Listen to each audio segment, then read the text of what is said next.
You do not belong here, Great One.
Take your place amongst the gods, Ramses. Ramses' temple, built so his memory would not wither. Does it keep the secret of his tomb? Ah, yes, Ramses' Shadow. I definitely remember this point in the game. It was actually outstanding. There were unique things about this boss fight, unlike everything else in the Hidden Ones DLC, the main game, and pretty much 90% of the Curse of the Pharaohs, despite the supernatural premise it had going for it. Ramses' Shadow was so outstanding that it made me want to break my console in half. I'm pretty sure at this point I could probably find a cheap knockoff for the base Xbox One, but, you know, not really worth it. Ramses' Shadow is so bad, is so stupid, is so completely arbitrary and a crowbar in the middle of the progression of this DLC that I'm completely flabbergasted that Ubisoft's testers, if they actually had any testing done on this DLC, did not immediately write on all their notes, remove this shite from everything. Mostly because there's no point in doing this. I think that the quest line itself says that we have to do this to make ourselves worthy, or to set up the ritual to get to Ramses proper, or whatever. Lay his soul to rest. I'm not really sure what we're doing here, but it's so completely fucking retarded that I have no idea why it's here. Who the hell thought this was a frickin' good idea? The premise of the boss fight is that you have to run around and activate the Pharaoh spawning system that has been screwing you over for the rest of the game, that randomly spawns incredibly tough pharaohs across the map that kill people. But there's no really any reward for killing them yourself, plus it's completely difficult to do so.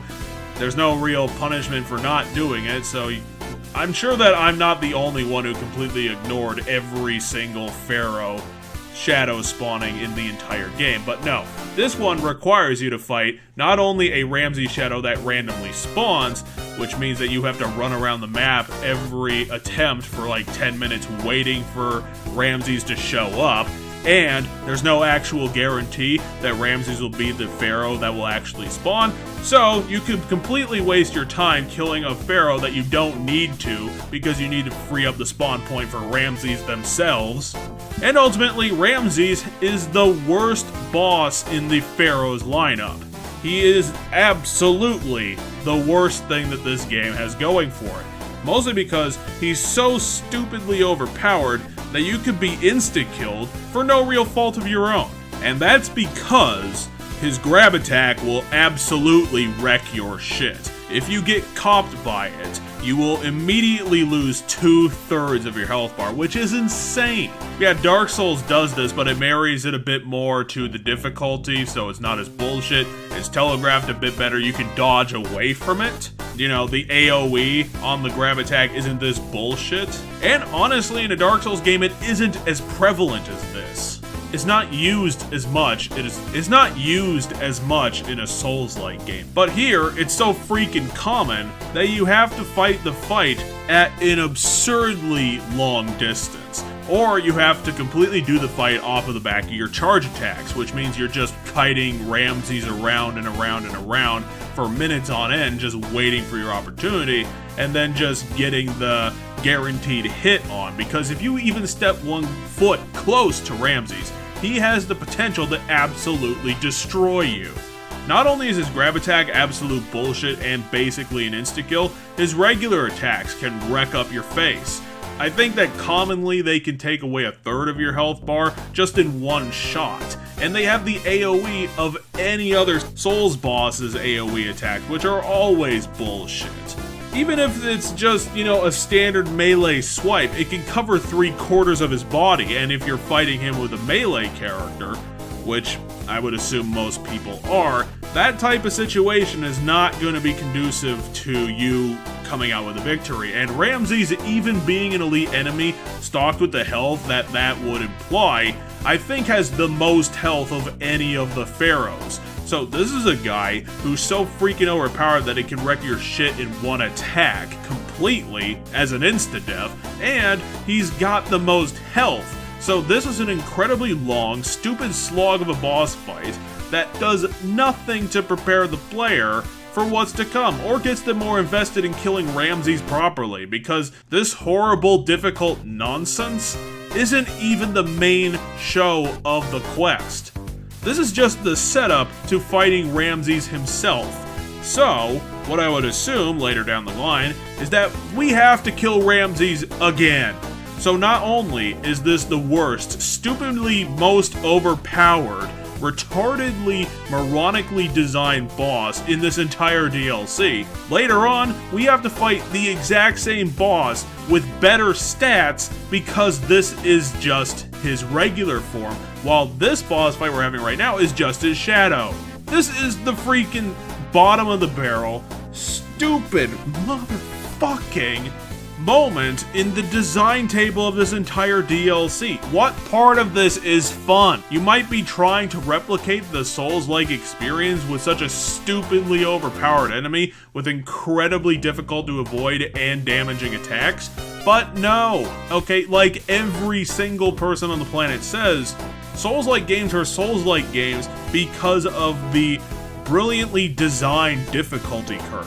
They don't just throw up difficulty spikes with no design effort whatsoever, just increase all the numbers to ridiculous amounts and call it a day, because that's not actual difficulty. That's stupid design. Any idiot can do that, and that's what everybody says. That's the difference between Dark Souls and just a bad game. And guess what? Ramses' Shadow is a very, very bad boss. No qualifiers and no justifications. This can go screw right off.